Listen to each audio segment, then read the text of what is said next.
I'd like to start off my presentation by giving you two hardcore facts about women from ethnic minority backgrounds in the UK. Fact number one is that they're 2.3 times more likely to be in poverty than their white counterparts. Fact number two is that they're twice as likely to be in debt. Now, this is understandable when we look at some family units of ethnic minority backgrounds, where the roles are very clear-cut. The men are the main providers of the family, and the women are the main caregivers, not only for their children, but also for the older members of the family. Also, in some households, it's not looked down upon. It's looked down upon if a woman goes out to work because it's not in line with cultural considerations. But what if we gave these women skills so that they could, at the least, manage their debt? And if they want to explore an avenue of income generation, they could do that. And this would be in line with their cultural considerations. So enter Kundakala. I founded the social enterprise in memory of my mother, Kunda. She wanted to empower women with her art.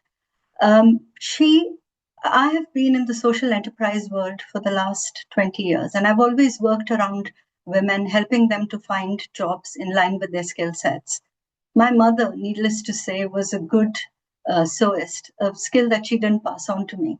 But I realized that sewing would be a good way to get women to start to become financially independent. So in 2021, I self-funded a proof of concept, getting some of my friends to train women. It was a success. And then in 2022, I got funding to run two pilot sewing programs in London. And that was brilliant too. Long story short, today we support 203 women in some of the boroughs in London. In 5 of the boroughs, we have partnerships with adult community learning to deliver a level 1 qualification to our women. This is huge because most of our women are not exposed to formal learning. In our cohort, we have 11% of the women who've started to earn an income with us. 2 of them are in jobs with tailors, and 4 of them work for us. We co-produce our programs, and I just wanted to take you on a participant's journey. Our programs, like I said, are co-produced, but they're also reviewed every year by past participants. So when a woman joins us, the first thing she does is she enters the Make and Mend program, where in the course of 6 months, she's taught how to use a sewing machine to make small items, ending in a garment for herself. Now, at this point, I'd like to say that one of the reasons our programs are so popular is because we offer culturally sensitive interventions. Women in our first programs were slightly worried that they would be asked to make a skirt or trousers for themselves, and it's not in line with their culture. So we have different patterns for things like abayas, tunics, skirts, trousers, and that makes them very comfortable. At the end of this program, a woman gets a sewing machine to take home, with the idea being that she can now fix and alter her clothes and those of her families and start to save money and start to reduce debt. After the Make and Mend program, a woman has the option of joining a community champion program, which is a paid role within the organization to assist in other subsequent programs.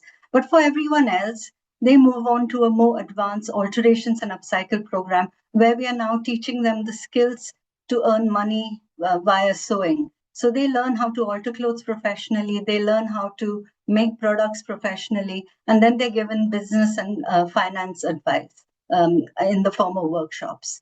Once they finish this and they graduate from this, women who are interested can join the Kundakala Collective.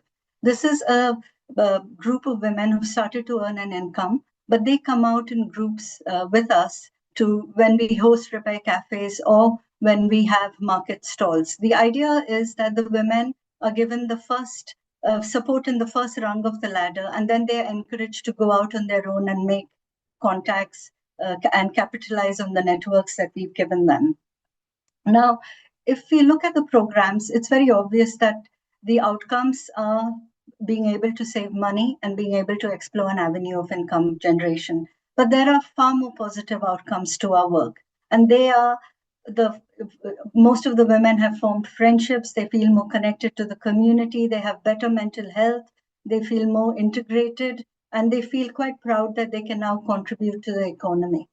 All our work is funded by grants and trusts, and we're really grateful for that. But in a changing landscape where funding is becoming difficult to get and competition is intense, we are now looking at ways to have a trading income. And one of the ideas that we have is to increase the repair cafes that we run, is to run a repairs workshop, run paid for sewing programs, develop some video content, and increase the sale of our products. But we can't do this alone. We need you.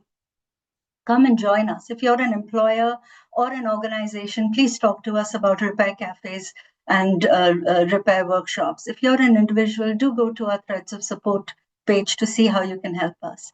And thank you so much for having me. Thank you so much for listening. And if you want to get in touch further, here are my contact details and the details of my organization.